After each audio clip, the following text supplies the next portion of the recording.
सौगंध मुझे इस मिट्टी की, मैं देश नहीं बिकने दूंगा। नहीं नहीं, ये मैं नहीं कह रहा हूं, मेरी क्या हैसियत जो देश को बिकने से रोक लूं। मैं तो बस उस जुमले की याद दिला रहा हूं और आज की हकीकत की ओर ले जा रहा हूं। आपको सिर्फ इतना बताना चाहता हूं कि यह देश बिकाऊ है। जी हां, इंडिया इज ऑन सेल।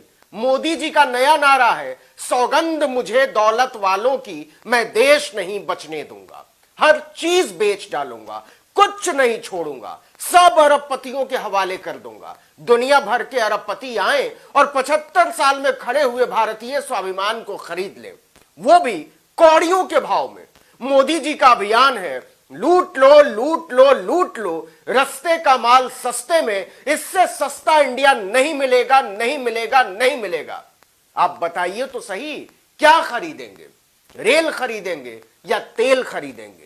खेल का मैदान खरीदेंगे या वायुयान की उड़ान खरीदेंगे? स्टेशन खरीदेंगे या बंदरगाह खरीदेंगे? अजी बताइए तो सही। आपके लिए बिजली घर बेच देंगे, बीएसएनएल बेच देंगे। आइए जनाब आइए, रोड बिकाऊ है, जहाज बिकाऊ है, नहर बिकाऊ है, जहाजों का शहर बिकाऊ है। बोलिए हुजूर बोलिए, इससे सस्ता इंडिया नहीं मिलेगा नहीं मिलेगा नहीं मिलेगा। मोदी जी की गारंटी है, राष्ट्रवाद का ठप्पा है, भारत अब अरबपतियों का गोलगप्पा है। जितना बड़ा थैली का मुंह उतना इंडिया ले लीजिए, मैं देश नहीं बिकने दूंगा। माफ कीजिएगा, मैं देश नहीं बचने दूंगा। अब सुनिए तफसील से भारत बेचो अभियान की कहानी। और यह कहानी कोई मैं नहीं बता रहा, खुद मोदी जी बता रहे हैं। लहसुन प्याज के नाम से मुंह बिचकाने वाली वित्त मंत्री निर्मला सीतारमण बता रही है। पता नहीं तेल खाती हैं या नहीं। 90 वाला सरसों का तेल आजकल 180 का किलो बिक रहा है। खैर, भारत बेचो अभियान पर लौटते हैं।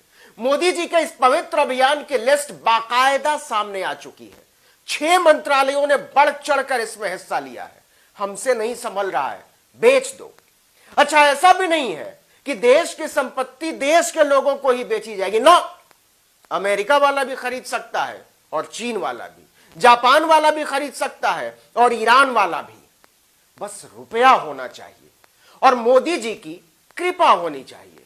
अंबानी अडानी के दोस्तों के लिए तो जान ही हाजिर है। इसको ऐसे समझिए कि भारत एक स्टेडियम है जिसके एक तरफ अंबानी एंड, दूसरी तरफ अडानी एंड और बीच में मोदी जी। और वो बोल रहे हैं खेला होबे खेला। पब्लिक का काम बस खेला देखना है। चलो बोली लगाओ, तुमको क्या मांगता है, अपुन सब बेच देगा। और लिख कर ले लो, अपुन से सस्ता कोई नहीं देगा अक्खा दुनिया में। तो सुना जाए, मोदी जी के न्यू इंडिया में 2.5 लाख करोड़ का भारत राष्ट्रवाद के मार्केट में आ चुका है। इस लिस्ट में ऐसी ऐसी चीजें हैं कि पूछिए मत। आप बोल उठेंगे कि यार हमारे बाप दादा ने भी रुपया कमाया होता तो कोई सड़क, कोई एयरपोर्ट, कोई स्टेशन ही उनके नाम पर खरीद लेते। लिस्ट देखेंगे तो दंग रह जाएंगे। और यह तो केवल 6 मंत्रालयों की लिस्ट है। रेल मंत्रालय 90,000 करोड़ का माल राष्ट्रवाद के बाजार में उतारा है मोदी जी ने। इसके लिए 50 स्टेशन बेचने पड़ेंगे और 150 रेलगाड़ियां बेचनी है। दूरसंचार मंत्रालय रविशंकर प्रसाद वाला 40,000 करोड़ का माल राष्ट्रवाद के बाजार में उतारा है। बीएसएनएल और एमटीएनएल को बर्बाद कर देने वाले रविशंकर बाबू अब इन दोनों कंपनियों का प्रसाद देने वाले हैं अरबपतियों को। जब सब बेच रहे हैं तो नितिन गडकरी क्यों पीछे रहे? देश बेचकर उन्होंने 30,000 करोड़ कमाने का लक्ष्य रखा है और इसके लिए 7,000 किलोमीटर की सड़क बेची जाएगी, लगभग 7200 किलोमीटर। मतलब रोड पर निकलने के लिए मोदी जी के प्रिय राष्ट्रवादी रईसों को रुपया देना पड़ेगा। पावर, ऊर्जा, आरा भोजपुर वाले राष्ट्रवादी आरके सिंह का मंत्रालय। जब सब बेच रहे हैं तो हम क्यों पीछे रहे हैं? हमारे हिस्से का इंडिया भी बेच दो, हमसे ना हो पाएगा। भारत के पावर ग्रिड का ट्रांसमिशन बेचकर 27,000 करोड़ भारत को देंगे। बाद में पावर ग्रिड का भी नंबर आएगा ही। कमाल तो यह है कि भारत को ओलंपिक में 150 मेडल ऐसे ही दिलाने का सपना देखने वाले मोदी जी स्टेडियम ही बेचने पर आ गए हैं। भाई किरण रिजिजू ने कहा हमारे पास तो कुछ है नहीं, तो हम स्टेडियम ही बेच डालेंगे। भारत बेचो अभियान में 20,000 करोड़ रुपया हमारा भी होगा।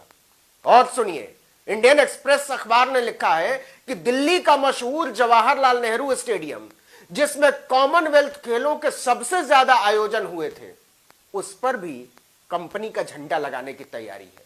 बेचने के पुराने वकील हरदीप पुरी का नागरिक उड्डयन मंत्रालय भी राष्ट्र बेचो अभियान के इस राष्ट्रीय उत्सव में बढ़ चढ़कर हिस्सा ले रहा है। 13 तो हवाई अड्डे पूरी तरह बेच देने हैं और दिल्ली, मुंबई, बेंगलुरु, हैदराबाद हवाई अड्डों पर एयरपोर्ट अथॉरिटी की जो बची खुची जमीन जायदाद है, उसे भी मोदी जी की जय बोलकर अरबपतियों की जेब में डाल दिए जाने की तैयारी पूरी हो चुकी है। गैस का भाव इतिहास में पहली बार 800 रुपए के पार पहुंचा देने वाले मोदी जी तेल में सबसे बड़ा खेल करने वाले हैं। नवरत्नों में शुमार गेल इंडिया की गैस पाइपलाइनें बेच दी जाएंगी। जो इतनी मुश्किल से पाइपलाइन बिछाई गई है, उसके मुनाफे का मजा राष्ट्रवादी अरबपति लुटेंगे। भारत पेट्रोलियम तो बिक ही चुका मानिए।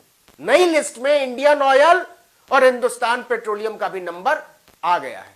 दाम बहुत सस्ता, अंबानी अडानी के लिए तो समझिए मूंगफली का दाना। 17,000 करोड़ रुपए मात्र। छठा है पत्तन पोत परिवहन और जल मार्ग मंत्रालय, जो मोदी जी के लिए सी प्लेन उड़ाता है। ऐसा लगता है जैसे बंदरगाह तो इस देश में अडानी ही चला सकते हैं। नई श्रृंखला में 30 बर्थ और बेचे जाएंगे। सेल में इन सारी चीजों की अधिकतम कीमत सरकार ने लगाई है 2.5 लाख करोड़ रुपए मात्र। देश की बात है, इसलिए देश को फटाफट बेचना है। नीति आयोग ने सारे मंत्रालयों से कहा है कि फौरन लिस्ट दीजिए, 2024 के बाद कुछ बेचना बचा न रह जाए। बाकायदा सचिवों की एक कमेटी बनी है देश बेचो अभियान के लिए, और इस कमेटी ने रविशंकर प्रसाद के मंत्रालय को फटकार भी लगाई है कि आप बीएसएनएल की जमीन जायदाद बेचने में सुस्त पड़ रहे हैं। इतना टाइम नहीं है मोदी जी के पास, जल्दी कीजिए। वो राष्ट्र के लिए सो नहीं पा रहे हैं और आप हैं कि राष्ट्र की नीलामी में हीला हवाली कर रहे हैं। हमारे गांव घर में बुजुर्ग कहते हैं कि खानदानी जमीन जायदाद बेचना बदहाली का सबूत होता है, बहुत बड़ी मुसीबत का प्रतीक है। इससे परिवार की इज्जत गिरती है। मोदी जी ने फॉर्मूला ही बदल दिया है। वो देश बेचकर देश की इज्जत बढ़ाने निकले हैं। पहली बार पता चला है कि जब देश की अर्थव्यवस्था चुनावी नारों में चमचमा रही हो, तो देश बाजार में नीलाम हो रहा होता है। क्या हुआ? गुस्सा आ रहा है, दुख हो रहा है, अजीब लग रहा है, कुछ परेशान से लग रहे हैं आप। मत होइए, योग कीजिए और मौज में रहिए। मोदी जी को देखिए, टेंशन ही नहीं लेते। विनोद दुआ का एनडीटीवी पर एक कार्यक्रम आता था बहुत पहले, जायका इंडिया का। उसका टैगलाइन था, हम देश के लिए खाते हैं। वैसे ही मोदी जी का कार्यक्रम है इंडिया ऑन सेल, देश की नीलामी, और इसका टैगलाइन है, हम देश के लिए बेचते हैं। मतलब कमाल है, देश चलाने के लिए देश बेचना पड़ रहा है। तो आपको भी कुछ खरीदना हो तो खरीद लीजिए। न्यू इंडिया में राष्ट्रवाद की गारंटी है, इससे सस्ता भारत नहीं मिलेगा, नहीं मिलेगा, नहीं मिलेगा। इस वीडियो में इतना ही, लेकिन अगर